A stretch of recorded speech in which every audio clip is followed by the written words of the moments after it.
सवतीन के हो नैकी सवतीन के अगर आके घघरा तू देले बड़ा किन के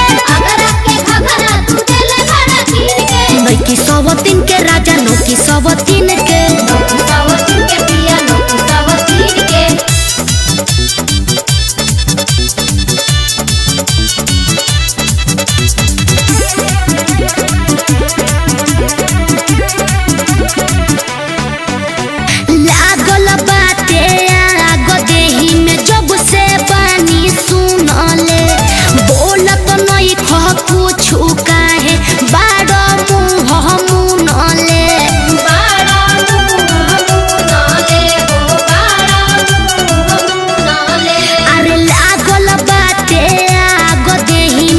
जब से बानी सुनले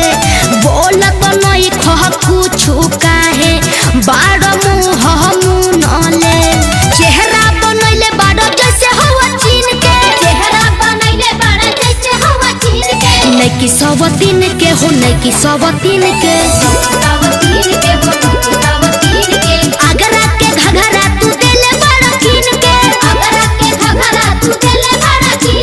नैकी सवतीन के हो नैकी सवतीन के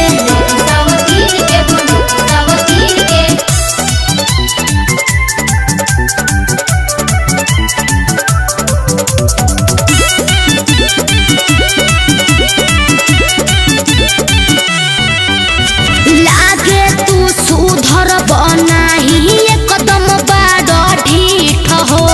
काहे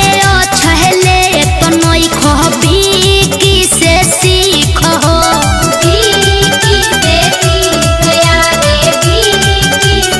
अरे लागे तू सुधर बनाही एकदम बाड़ ढीठ हो काहे छहले तो नई खबी की से सीख हो शिल्पी के देलो नहीं देलो सवतीन के हो देलो सवतीन के अगर आके घघरा तू देले बड़ा किन के अरे नैकी सवतीन के हो नैकी सवतीन के जा एकदम नालायक हो गेलो।